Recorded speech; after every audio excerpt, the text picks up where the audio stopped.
Hello, good day to you. I'm Marie Walker, and today I am joined by some very special friends who are going to tell us more about their stories and the time periods in which they lived. So we're going to start with Kaya, or Kaya Atonmai, which is her full name, which means she who arranges rocks, because that was the first thing that her mother saw after she was born, was a woman arranging rocks in a sweat lodge.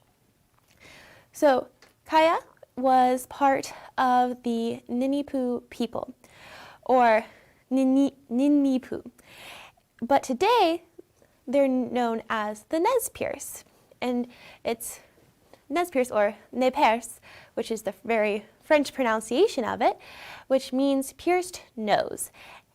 Now, they were given that name by French settlers around the time that Kaya lived, which was in 1764. That's when her stories take place. So here she is. She can wave hi. And at the time, it was a very interesting world for the Nez Perce or Ninipu, because their world was about to drastically change. So if we have a snapshot of Kaya here in 1764, living a life that was very similar to the lives of her ancestors for thousands of years.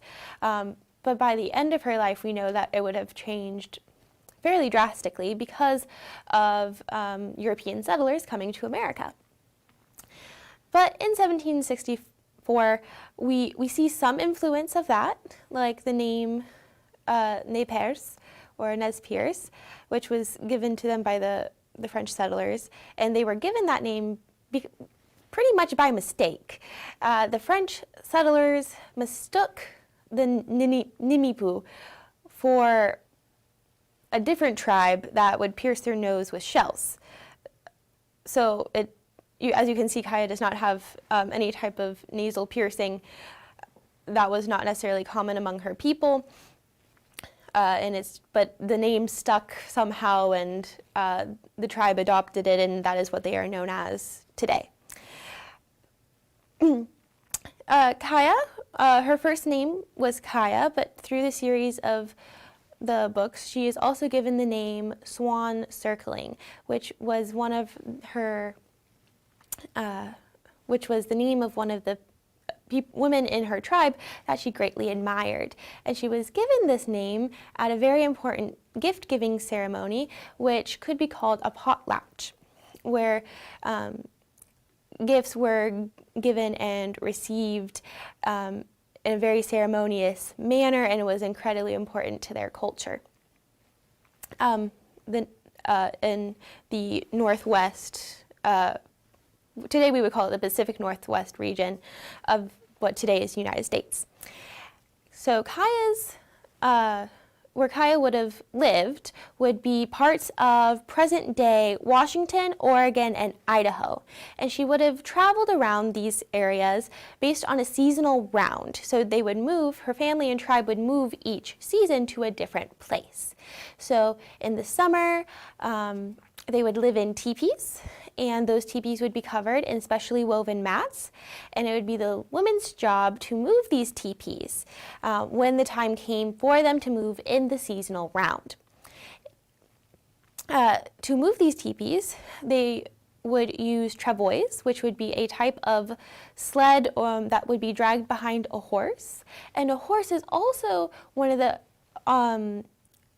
points that show that Kaya's world is changing, because Kaya loves her horse Steps High, and she loves riding that horse. But 50 years before Kaya was riding her horse Steps High, then there were no horses in her tribe at all, because horses were brought over by European settlers. They were brought over from what is considered the old world to the new world. And a lot of times today in imagery and modern consciousness, we always think of Native Americans as having these horses and riding them, but that was not a part of their culture until Columbus sailed the ocean blue and came over and introduced a lot of new things such as horses or diseases, crops, and such. That didn't happen until that exchange happened. But in the seasonal round, they had the horses that they were able to have the travois to take the teepees on, and because they had these travois to put behind horses, they were able to also enlarge their teepees because they were able to move them. Otherwise, usually the woman would have to carry them, or they would have a smaller travois behind a dog. Man's best friend has been around for a very long time and has been helping out people all over civilization, which was also evident in Kaya's novels. But from the seasonal round, like I said, they would have a teepee, but they would only use that in the summer months.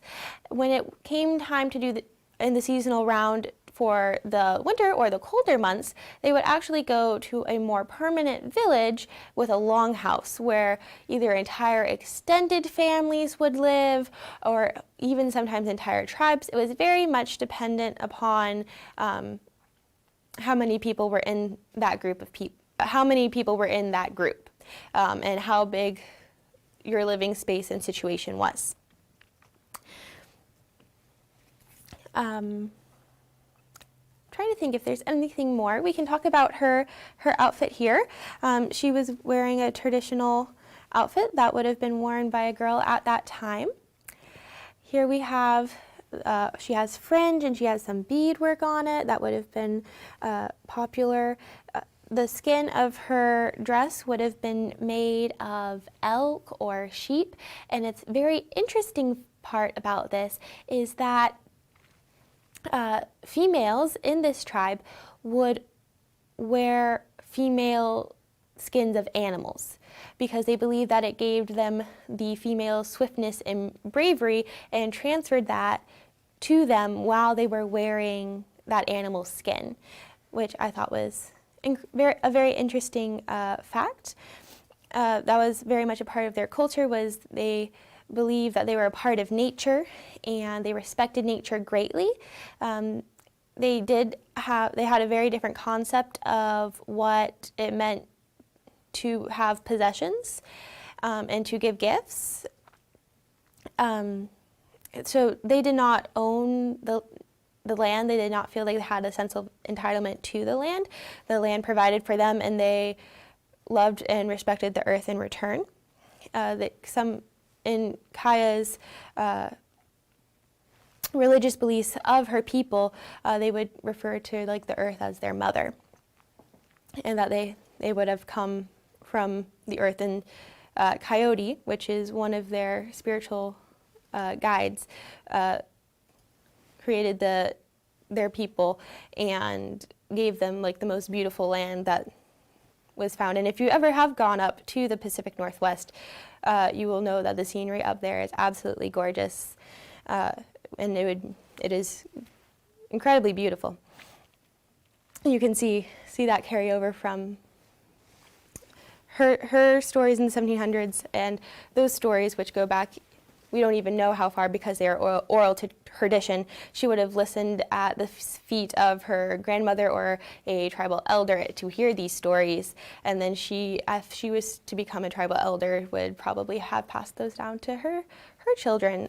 But of course, we don't know that in the books. The books only take place to the point where Kaya was about 8 to 10, 12 years old. We aren't really sure how old Kaya is because they didn't keep track of birthdays. They knew how many seasons they were old.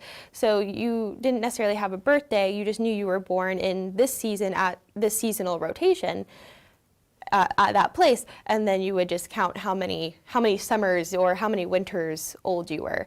So there's not exact dates that were kept in that culture. What would Kaya have done for fun? Oh, so what would Kaya have done for fun? That's a good question. She obviously loves to ride her horse. I think she got in trouble trying to race her horse a couple of times.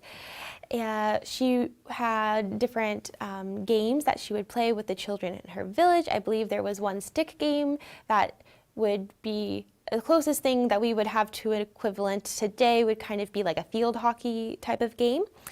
And of course, she might also participate in different types of crafts. There was one point where she was very proud of herself for weaving her own bag. So she might also have done that, participated in traditional crafts for fun. And if for those of us who haven't read her story, what kind of obstacles does she face, or what's the story about? Okay, so we're going to talk a little bit about Kaya's story. So Kaya, American Girl Doll has redone a lot of things. Originally there were 6 stories, but then they have all reconfigured them into a little bit. So I'm talking about when I was a kid and I read them as a six-part book series. But I assume I think they're still the same today. But Kaya faces many challenges in her books. I think one of the biggest challenges that she faces was when the Blackfeet tribe came and raided her village and took her and her adopted sister, Speaking Rain, captive. And then she had to figure out how to escape from them and find her way back to her family. And raids like this were very common in this time because they were fighting over buffalo hunting rights if they were to infringe on territories. So while they did not have a sense of land ownership as in this 12 by 12 piece of land is mine, there was still a very general idea of what resources belong to what tribe and what territories belong to the different tribes in the United States. What types of foods might Kaya have eaten? So buffalo was one of their hunting, one of the things that her people hunted. They would also have fished for salmon, and then they would also have gathered roots and nuts and berries. Very good. As well. That's all the questions we have about Kaya. All right, very good. We're going to move on to Cecile and Marie Grace. Now, Cecile and Marie Grace, they live in a very interesting time period. Their story takes place in 1853 during the yellow fever epidemic in New Orleans.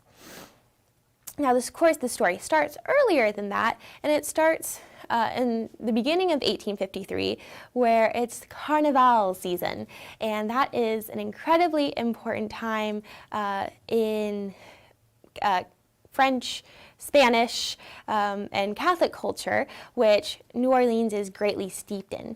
New Orleans was really not an American town for the first 200 years of its existence. When Cecile and Marie Grace's story takes place, it had only been America since the Louisiana Purchase, which happened at the beginning of the 1800s, so barely 50 years, if that. So we come into New Orleans, and it has already been an established city for 200 years with the French and Spanish, and therefore it has a very different cultural feel than the rest of the United States, or the original 13 colonies that were predominantly settled by Dutch and English settlers for the first half, or for most of the 1700s. So we come into New Orleans, and we have Cecile, who is a free person of color.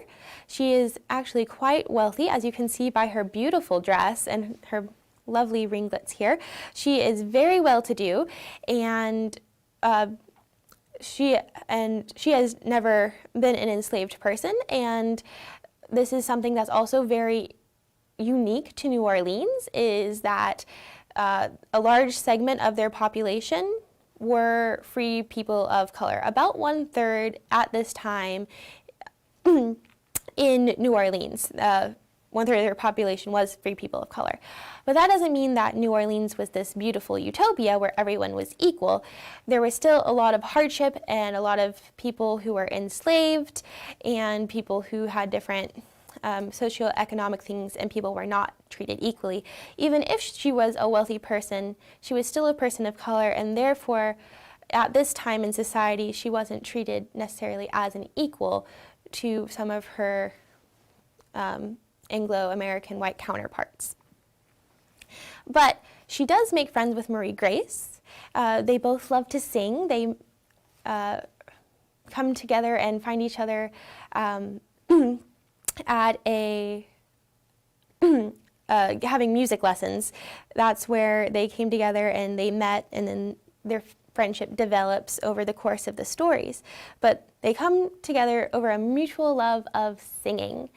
And I think Cecile Grace, she's really trying, but she isn't that good. But she's taking lessons, and hopefully she will get there. And Marie Grace is a more shy girl, and she's impressed by Cecile's confidence. And these two become perhaps what you might call unlikely friends. And they share their story over the course of the yellow fever epidemic. And it's very interesting perspectives, because you have this wealthy free person of color, and then you have this daughter of a doctor, because Marie Grace's father was a doctor, who is going to treat these yellow fever patients. But her father, generally, he's a kind-hearted man who would treat people, poor people, who didn't have the ability to pay, and therefore Marie Grace is not as wealthy. She's not a wealthy daughter of a doctor. This doctor treats people who really need it, who are poor and can't always pay. And that's where a lot of the yellow fever epidemic happened. A lot of the wealthier people were able to stay inside their homes and not catch the fever, while a lot of the Irish immigrants to New Orleans ended up contracting disease and dying of it, or suffering from it greatly. Now, yellow fever was not anything new to America or new to New Orleans. This had happened almost every summer. There are some cases of it at the docks, where in the port, because New Orleans is a huge, huge port. It is pretty much second to only New York at this time for people coming in and bringing in goods and being a center of commerce. If you were a person looking to rise to the top in the South at this time, you would go to New Orleans, because that's where you can make things happen, or that was the thought. If you were a young man trying to make your fortune, you go to New Orleans and you hop on a riverboat, because New Orleans, not only does it have access to the Gulf of Mexico, it also has access to the Mississippi River, which can take you clear up the United States to all of those new territories, or newer territories that the United States had just acquired because of the Louisiana Purchase, which there was a lot of resources that people were trying to extract from there.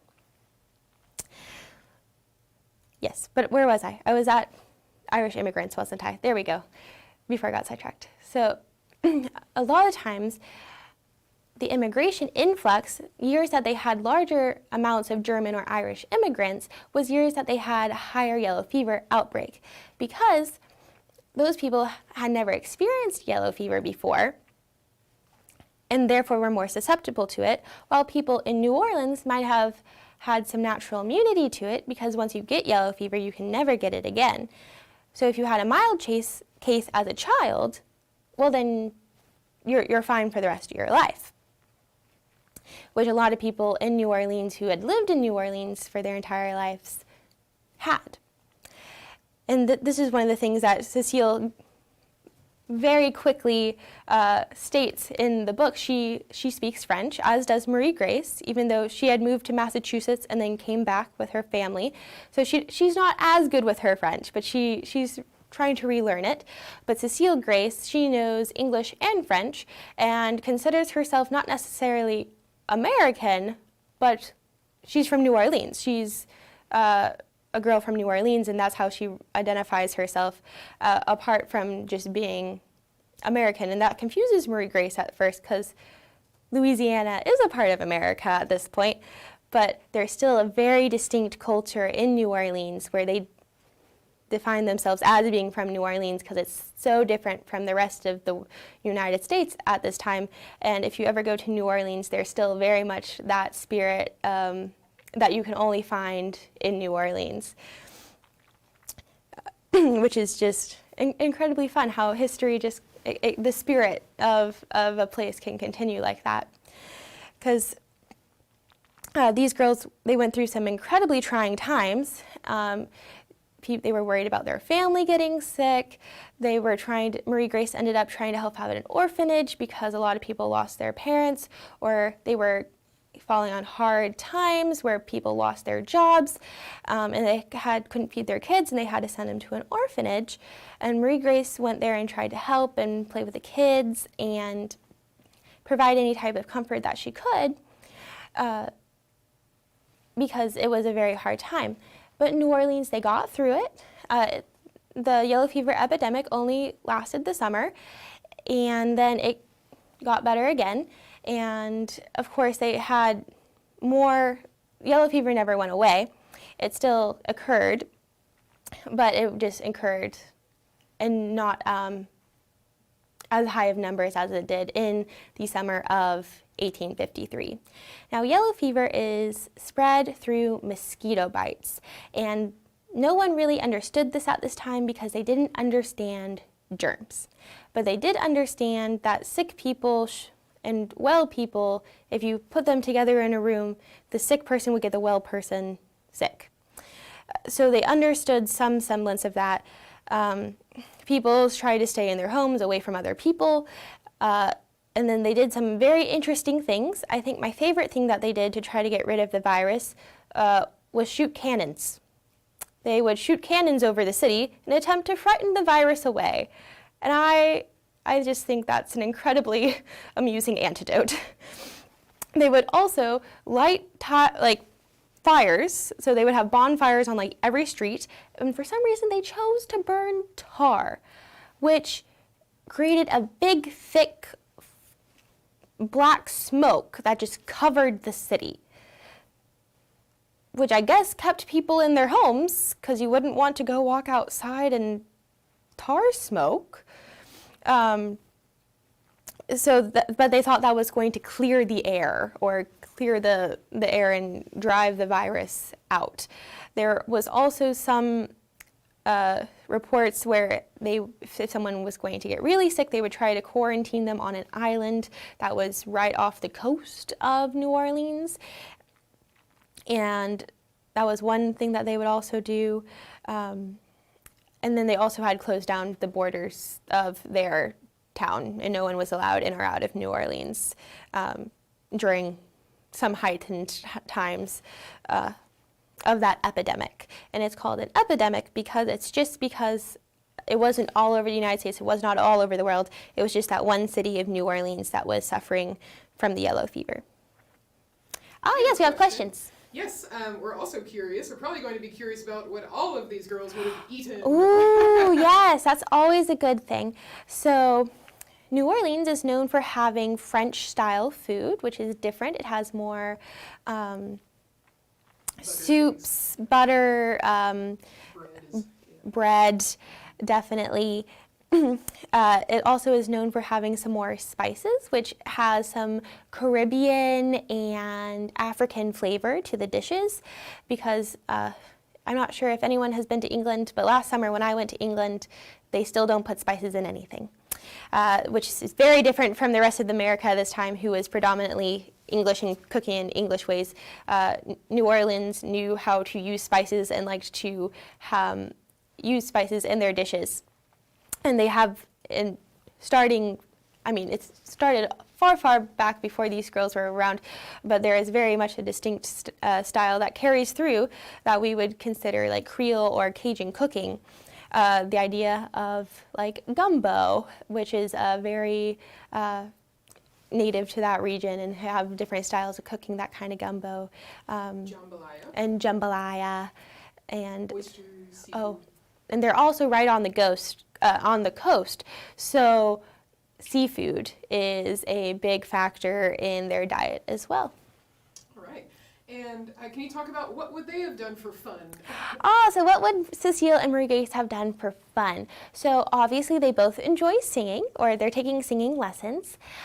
In the books, they go to a ball, which is part of the Carnival celebration, which Carnival starts at Twelfth Night, which is 12 days after Christmas. So if you think about the 12 days of Christmas, is not the 12 days leading up to Christmas. It's the 12 days after Christmas that ends on Twelfth Night. And that's generally when Three Kings Day is celebrated on Twelfth Nights, when the arrival of the three kings come to visit Jesus in the manger, in the Christian tradition. And then you have Twelfth Night, and then you have Carnival, which ends in Mardi Gras. And Mardi Gras is the highlight of this Carnival season. And then also this speaks to the Catholic culture that was very predominant in New Orleans, which is not necessarily seen in the rest of the United States as heavily, because New Orleans, it was Spanish and then it was French. And those are two nations that had Catholicism far longer than England, because England broke with the church in Rome in the 1500s, so King Henry VIII could marry Anne Boleyn. And that's when the Anglican Church was started. And then also German Protestantism started in the 1500s as well because of Martin Luther. But France and Spain, who had colonized New Orleans in that area, were still very heavily Catholic, and that is very evident in the culture of these girls, because they go to this Mardi Gras Carnival ball, which is, of course, they have fun, they get to dress up, they get to dance, which of course is a very fun pastime. But it's important to note that these girls, because of the color of their skin, were not actually able to attend the same balls. They went to balls that were held at the same place, but they were in separate ballrooms, just because they did not look the same. Can we talk about their dresses and your dress? Yes, so we're going to talk about their dresses. So these girls, they are wearing very fashionable 1850s outfits. Cecile Grace, we can tell she has a slightly finer dress. It's more satin, and she has some pretty trim here with beautiful rose embroidery. These girls, they have their hair down. That was very common for young girls at this time, because we remember they're around the ages of 8 to 10 in their stories. Another thing that you know, because they're small girls, they have shorter skirts, and you can actually see the top of their pantalettes that are there. And you can see their beautiful little boots that have buttons on the side. Very fashionable at this time. There we go. We'll show the little, I just think the little buttons are adorable.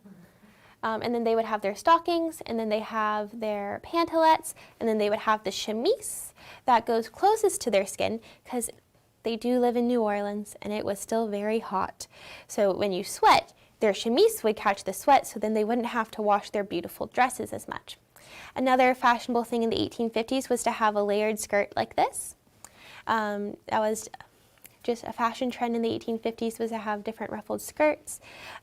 We also note that they are younger girls because they have shorter sleeves, and they have, wider necklines would be the correct term to describe that. They are not as covered up because they're young girls. They're going to play, they're going to move and have fun. Again, that's why they have shorter skirts, shorter sleeves, not as high necklines, because these girls are going to go out and they're going to have fun.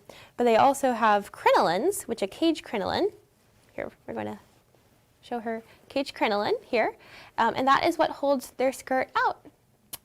So it's 2 rungs connected by ribbon, as they have it designed here, and then that holds their skirt out to the side, which was also a very fashionable thing during the 1850s. And then my dress, I based it, it's an 1850s design.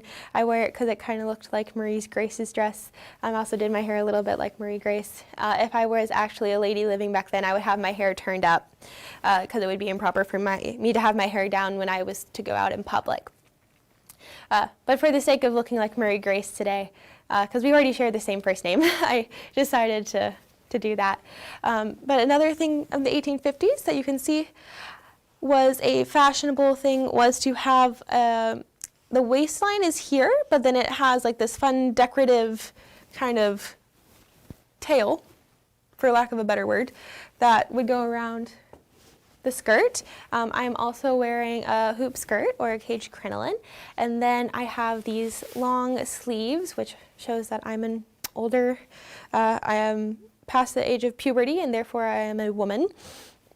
And these sleeves, which make my waist look tiny, because that was one of the fashion trends, but people didn't necessarily, they used their clothes to create illusions instead of trying to fit their bodies into a new beauty standard of whatever. So the sleeves are big and they make my waist look tiny, and then I also have a giant hoop skirt, which also makes my waist look tiny. And then I have the fun square neckline and a collar that would protect my dress, because if I was to, sweat or get something, eat and get something on my collar, it's attachable, so I can just wash my collar instead of taking off my entire dress and washing that. And we have questions. Well, we have a comment. Gwyneth, who turned 12 today, just loves your dress. So just happy birthday, Gwyneth! Yes. And thank you. But I think we can move on. All right, so we're going to move on to Rebecca here.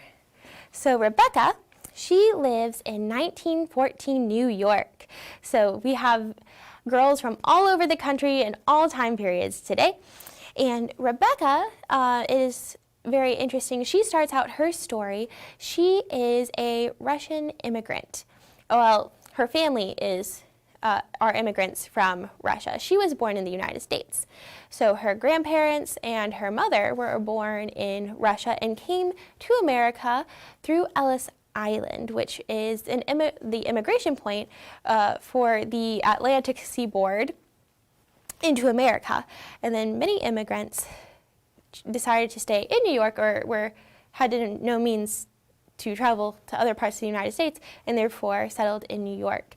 And she lives with her brothers and sisters in the perhaps what we would consider the not as affluent area of New York, and a tenement building that also has row houses where people are stacked together very, very tightly. Her entire family lives in an apartment that would probably be considered to be like a one-bedroom apartment today, with a sitting room and a kitchen, and then also a fire escape, because I think she liked to go out and sit on there. And in 1914, it's a very interesting time in the world in general, because that is when World War I starts. But America is not predominantly affected by World War I, and at least they do not enter World War I actively until a few years later. But for a person who has family in Russia at this time, it would be very scary, and they were very concerned about their family in Russia. And therefore, they wanted to be able to send for them. It also is important to note that Rebecca and her family are Jewish, and they celebrate the Jewish faith, which is another interesting part of the story of her trying to identify herself as a Russian Jewish American girl, because she has her very traditional grandparents who are very, very traditional. And then she has her parents who also have certain ideas of what she should be and how she should act and what she should do. And then she has, she goes to school in a very American school who doesn't necessarily understand that she doesn't celebrate Christmas. She celebrates Hanukkah. So you have these cultures collide, and she has to figure this out for herself and her family about what she's going to do about all that. She also speaks some Yiddish. There are Yiddish words in the book, which I think is really fun. All of these girls, they speak different languages. So Rebecca, she speaks some Yiddish and has Yiddish words in her book. Cecile and Marie Grace, they speak French some, and they have French words in their book. And then obviously Kaya, who would have known no English because she had not had interactions to where she would need to or have a chance to learn, she speaks the language of her people, which is the language of the Ninipu. And they have glossaries in the back of all these books, and I think it's so very fun to go and learn words from these different languages. So Rebecca, she's trying to figure all of this out. It's a very interesting time in the world, especially to be a girl in 1914, because you're very close to women getting the right to vote. Things are changing at a very rapid pace. We have technology that they hadn't had, like the automobile and electricity, and all of these very interesting new inventions that are coming onto the scene. So to finish the story about the World War I and immigration, her family was very concerned about the family in Russia because not only is World War I about to start, the Russian Revolution is about to start because Russia exits World War I and then has their own political revolution where the Tsar is overthrown. He and his family are shot in their basement, well, in the basement of where they were being held, and it's a completely different political system. But that's a completely different topic that we could do another live cast about. Anyway, they're very concerned about their family, and therefore they save up money to buy tickets so that her uncle and his family, which includes her cousin Anna, which she gets to know very well in the books, to come over. And Rebecca, she does needlework and like these lacework that they sell, that she sells in her father's shoe shop to raise money to bring over her family, which is incredibly heartwarming. And she knows she didn't raise enough to buy a whole ticket, but she knows that she helped and she was part of the effort to get her family to a place where they could be together and safe. And then they go to Ellis Island and they welcome their new family. Her father actually has to go into Ellis Island and sign papers to say that he would help support his brother, her uncle, as they transitioned into America. So some things, it seems, have not changed all that much with the idea of trying to become an American and what it means to do that. Even though they did it through Ellis Island, but Ellis Island opened in the late 1800s and then was the immigration point where if you had enough money to get on a boat and come to Ellis Island, you had a very good chance of being able to be processed and then come into America as an American citizen. But that's not always the case. Some people got turned away at Ellis Island if they had any suspicion of any type of disease. If you had any type of disease that they thought you might have, like an eye problem, if they thought you might have some kind of contagious disease especially, you were either sent directly back on the boat or you were taken to the Ellis Island Hospital, which is very large, and held there until either your disease cleared up or they determined that you were just ill or you died, and then they would figure out what to do with you from that point on. So it was a very harrowing journey to even get through that process. Another thing that Rebecca loves to do is act. And this is another thing where she kind of butts heads with her family because they don't think that a young girl should be an actress or a lady has a place on the stage. It still kind of carries a stigma of not being the most reputable place, especially for a young woman.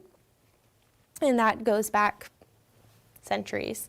And it's beginning to change in this time period that Rebecca lives in. Because Rebecca, her other uncle, her mother's uncle, is actually a movie star. And that's a big new thing in the 1914s is movies and moving pictures.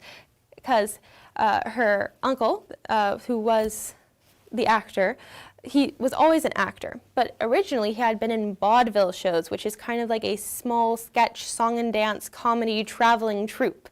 And then he signs on with a movie company, and suddenly his work is much more steady because he is part of a sedimentary company, and it's based in New York, where she lives, but then it moves to California, to Hollywood, and that is when we have the beginning of Hollywood, is when her uncle, he's like one of the first wave actors to move out to California to star in these motion pictures, which are very, very new.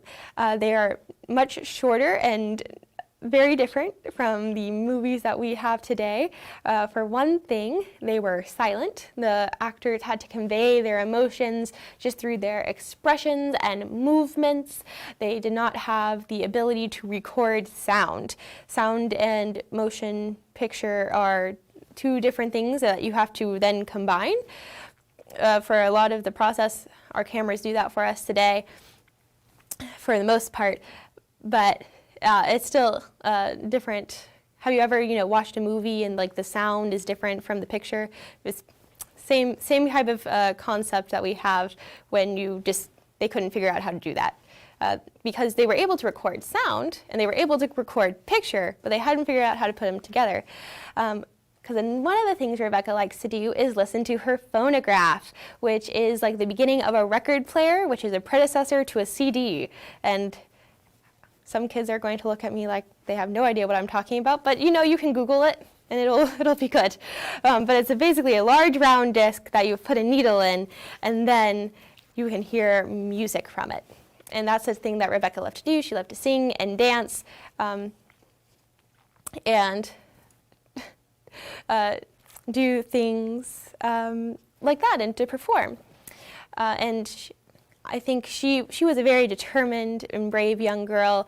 She even tried to attempt to give a speech at a union rally because a lot of immigrants at this time had very terrible working conditions, and the whole idea of labor unions and having like Labor Day was forming, where people would go on strike and not work in their awful conditions in order to promote better working conditions. And she was part of that movement as well, and tried to give a speech, which also speaks to her theatrical presence, that she is willing to get up there and say what she thinks in front of a large group of people. So do we have any questions about Rebecca? Well, we are curious about what types of foods would Jewish Americans eat during this time. Yes. So one things that a Jewish American might eat during this time would be matzo ball soup, and I believe challah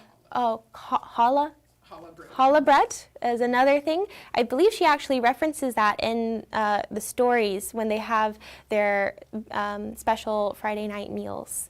And also she does in, I want to get the name of the story correct. It is called Candlelight for Rebecca, which is the story about her celebrating Hanukkah.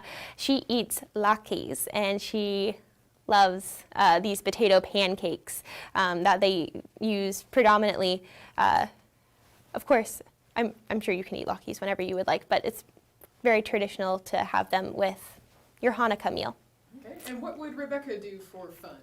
So Rebecca, one of the things that she would do for fun that's referenced in the books is go down to the soda fountain, where she would then go and kind of like an ice cream parlor today, was a big thing. Soda was new. It was developed, like Coca-Cola was developed in the late 1890s.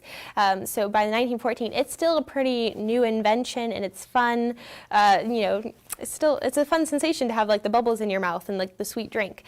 So she would go down to the soda fountain, and she would sit there and drink her soda and listen to the phonograph and learn new songs that way, because the radio hadn't been invented yet. The only way you had to listen to music was either by someone singing it or this newfangled thing called a phonograph. So she wanted to go and learn all of the words to the new songs so that she could then go back and sing them with her friends. All right. So now we're curious about who is your favorite American Girl doll? Oh, okay. So the question was, what's my favorite American Girl doll? That's a very hard question, because I feel like that's like trying to ask someone like what their favorite pet is. I like all of them for different reasons. I've always been drawn to Felicity's stories. I love her spunk and her adventure. I think the American Revolution is a really interesting time period. I've also really liked Kirsten and her idea of the American frontier and her journey, because with Kirsten, she is an immigrant. We start her story on the boat with her coming over to America, which I find very interesting. Oh, we forgot to talk about Rebecca's clothing. Oh, we forgot to talk about Rebecca's clothing. How dare we? So Rebecca is wearing a very fashionable outfit from the 1914s. As we can see, we are heading into the 1920s. We already have that silhouette going on with the dropped waist and the shorter skirts. She has boots that look very much like the ones that we had Cecile and Marie Grace wearing. Shoe wear had not changed all that much at this time. And then she has some very nice velvet cuffs and a velvet collar, and her buttons are asymmetrical, which is a very fun fashion choice that she has there. She has almost like a cloche hat. It's not quite the 1920s cloche hat that we think about, but it's very close. It fits close down to her head, and she has this beautiful embroidered ribbon. Another thing that's really important to note is here we have her rabbit brooch, and that is a very much traditional Russian craft. It's a Russian lacquered brooch, which is really fun. I have a sweet memory from this that might be fun, because I think a lot of the reasons we love American Girl dolls and such is because we also have our childhood memories tied to them, and also we have our own experiences as being American girls that we can relate to being American girls and their stories. But when I got Rebecca when I was younger, my grandmother actually gave me a Russian lacquered brooch that she had gotten when she had visited Russia, so that I could match my doll, and I thought it was really sweet, and I still have it. All right. Can you tell us a little bit about the American Girl Company? All right, so we're going to talk a little bit about American Girl Company. So originally it started in the 1980s. They only had 3 dolls, and from there they grew. I believe the original dolls were Samantha, Molly, and Kirsten. So Samantha's time period is 1904, Molly's time period is 1944, and then Kirsten's time period is 1854. Which I think is very fun. For a long time, they stuck with the 4s. Because it's good. It's right in the middle of the decade, and that way it's easier to encapsulate all that happened within that decade, because the stories, obviously, they start out usually when I read them with like the meat book, so it's just introduction to the character, and then it follows them through like a whole year. And it's not necessarily a calendar year, it feels more like an academic year. So by that point it would be 1915. This is one of the first times they actually did a doll that was not on a 4-year, because 1853 was such an important time in New Orleans with the yellow fever epidemic, which was one of the worst epidemics that America had seen up to that point, that they chose to move it back here to 1853, because there was an outbreak in 1854.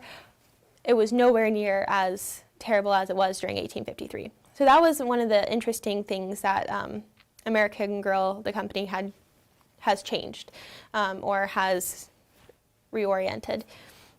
And then, of course, from those 3 American Girl dolls, they have expanded greatly. They have put out new dolls, taken dolls into retirement, and then brought them back out again. There was a time where they liked to create best friends for the dolls that were in the stories. They would create a doll to embody that best friend. And then another very interesting thing about Cecile and Marie Grace is they were the first friends that were released together. That their stories, there was no just 6 books about the one doll where the other one was a side character. They had it where their story was equally. They had 3 books for each doll, which I thought was another fun, interesting fact. Also interesting to note that the company was founded by a woman named Pleasant Rowland. Ah, okay. So it was started out as a Pleasant company, and that is because the company was founded by a woman named Pleasant Rowland. Rowland, yes. Very good. Okay. So now we want to know, how long did it take to make your dress, and how would they acquire their clothing in each era? Oh, that is a good question. So how long did it take my dress, and then how did they acquire their clothing, and how long did it take to make? I feel this is actually one of the first historical dresses that I ever attempted to make. So therefore, I think it took me longer than it does now, because I was new to the whole idea of historical garments. But I think it took me probably several weeks, probably a month at most. Different things for these dolls. Kaya would obviously, they would have to acquire the animal through hunting or trapping. And then they would skin the animal, treat the hide, and then they would sew it into a very unique garment that would be very personal to them. That would be their garment. As we talked about a little bit earlier, they would use the hides of female animals because they believed that that gave them the bravery and swiftness and agility of that female animal that they were then going to embody. So very much perhaps, Kaya, that she would have to be taught how to make her own clothes by older female relatives or other females in her tribe, and then to create that outfit, and then she could create them on her own, and then probably end up teaching other people how to do the same. For Cecile and Marie Grace, Cecile is so well-to-do. She would probably have a dressmaker that was dedicated, or one of the fine New Orleans tailors that would then custom make all of her beautiful gowns. Where Marie Grace, she might have, at some point when she is older, start making her own outfits. Her mother, if her mother were still alive, would have probably helped make her outfits. Otherwise, they could also be bought from a tailor, but they would probably just not be, of course, like as fine of fabric or quality as Cecile Grace's might have been. So still very much you would make your own clothes or acquire them from a tailor or a seamstress in this time period. And then we go to Rebecca, and Rebecca is at the beginning of the 1900s. In 1914, we have the beginning of clothing factories, and that's one of the things that she notes in her book is like the Triangle Shirtwaist Factory, these clothing factories that are making predominantly shirtwaist, which is like that white blouse that we all think about when we think about an early 1900s woman in the skirt. That outfit is called a shirtwaist, and those are being mass-produced in New York during this time. So therefore, mass-produced clothing has started. She could go to a store, a department store, which is also fairly new at this time, and go and buy her own outfit for a reasonable cost. All right, and we're wondering how many American girls are there today? And looking at it right now, it seems that there are at least 30 now. So how many American Girl dolls are there today is the question. If you want to talk about how many dolls of the year there are, that started in 2001. It's 2020. There have been 19 of those. If you want to talk about historical characters, I think we have about 12. I'm not sure if that counts their best friends. Add another 5 or 6 to that count. And then there's the Just Like You dolls. And I think there's another 20 of those. So overall, if we're talking about all dolls, probably around upwards of 30 to 50. All right. I think, let's see. And we want to know what book would you recommend to start with? Oh, that's a good question. So the question was, what book would I recommend to start with? Well, if you want to go in chronological order, I would recommend Kaya's book that we have here. This is my collection of her story collection in one book. It's one book that contains the 6, but now I think they have a different, but you can go and figure that out. I think there's 3 books that they combined, so they're longer chapter books.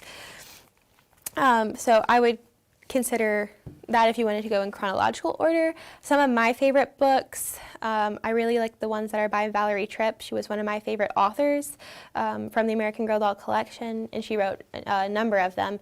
But Felicity, I think, is probably still one of my favorite story sets from the American Girl doll collection. But I like all of them. So I don't think you can go wrong with whichever one you pick. And what was your first American Girl doll? So the question was, what was my first American Girl doll? So my first American Girl doll was one of those ones that looked just like you. So she was a cute little brown-haired girl with bangs, and I named her Christine. And then I got a Girl of the Year, and my first Girl of the Year was Kaylee, who liked to surf. And then my first historical character doll was actually Nellie, which was Samantha's best friend. Oh, wonderful. And overall, what do you think the American Girl stories teach young girls? And what would these characters want young girls to know today? That's a big question. So the question was, what do I think these dolls teach young girls, or what would these dolls want girls today to know? I think they each have their own specific story, but I think all of them are very true to themselves and true to their interest and pursue their interest and what they believe and are not afraid to stand up for what they believe in. If I had to summarize the multiple stories of these multiple very unique individuals over large time spans and large demographic and different belief systems, I would say that would be the overarching theme that I have gotten from American Girl dolls is be the best that you can be, because there's only one of you. I think we'll end there because you can think of it. All right, so that's a good note to end on. Thank you so much for coming to watch today. If you are interested in us doing another one of these where we look at some more dolls, go ahead and comment below which dolls you would be interested in having a little more historical background on. And we are at the Northeast Georgia History Center. We thank you so much for watching, and if you would like to make your thanks known in a tangible way, we would love for you to donate to our institution. You can do so by going to our website and clicking the Donate Now button. Thank you so much, and we'll see you again.